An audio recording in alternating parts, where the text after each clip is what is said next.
जयपुर के राजा की पुत्री ठाकुर जी की बहुत बड़ी भक्त थी। वह पूरा दिन ठाकुर जी की सेवा पूजा में ही मग्न रहती। तो राजा की पुत्री का विवाह हुआ करौली राजस्थान में, जहां मदन मोहन जी अभी विराजते हैं। तो राजा की पुत्री का जब विवाह हुआ तो पुत्री से राजा ने कहा, बिटिया, यह बताओ, तुम्हारा विवाह है, तुमको हम दहेज में क्या दें? वैसे तो हमने सब दिया, लेकिन फिर भी तुम्हारी कोई इच्छा हो तो मांगो। पुत्री ने कहा, पिताजी, मुझे सबसे ज्यादा प्रेम श्री मदन मोहन जी से है। तो क्या आप मुझे मदन मोहन जी दे सकते हैं? मैं इनकी सेवा पूजा अपनी ससुराल में करना चाहती हूँ। ये बात सुनकर राजा रोने लगा और अपनी पुत्री के चरणों में सर झुका के बोला, मुझे क्षमा कर दे पुत्री, तू जो मांगेगी सो दूंगा, पर यह मेरे हृदय हैं, मैं इनको नहीं दे सकता।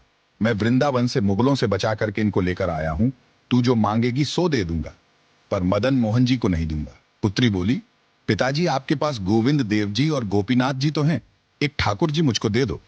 पर राजा ने अपनी पुत्री की बात नहीं सुनी और पुत्री की जिद हो गई कि मुझे तो मदन मोहन जी ही चाहिए, नहीं तो मैं विदा नहीं होंगी। राजा की पत्नी ने भी कहा, पुत्री इतना कह रही है तो आप दे दीजिए ना। तो राजा ने एक प्रस्ताव रखा। राजा बोला, अच्छा पुत्री, एक काम करते हैं, मैं तेरी आंख पर पट्टी बांध करके मदन मोहन जी जैसे 7 स्वरूप तेरे सामने खड़ा करूंगा, जिनमें से 6 स्वरूप जो होंगे वह मैं बनवाऊंगा और एक स्वरूप वास्तविक मदन मोहन जी होंगे। अगर तूने असली मदन मोहन जी को पहचान लिया तो मैं यह मान जाऊंगा कि तू नहीं, ठाकुर जी ही तेरे संग जाना चाहते हैं। तो राजकुमारी बोली, ठीक है। राजा ने कारीगरों को बुलवाया और मदन मोहन जी जैसे 6 स्वरूप बनवाए और सभी का एक जैसा श्रृंगार किया। पुत्री की आंख पर पट्टी बांधी और कहा कि अगर तू असली मदन मोहन जी पहचान लेगी तो मैं ठाकुर जी को तेरे संग भेज दूंगा। उसने हाँ तो बोल दिया, लेकिन वह कांपने लगी, घबराने लगी।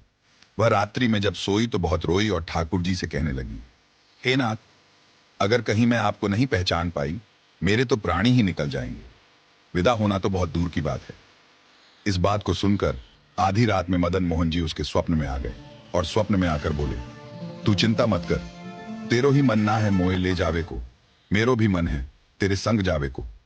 ठाकुर जी बोले, मैं एक काम करूंगा, जैसे ही तू मेरे स्वरूप को हाथ लगाएगी और मेरे हाथों को स्पर्श करेगी तो मैं अपनी कन्नी उंगली हिला दूंगा, तो समझ जाना यही असली मदन मोहन का स्वरूप है। अब तो दूसरे दिन वो पिताजी के पास गई।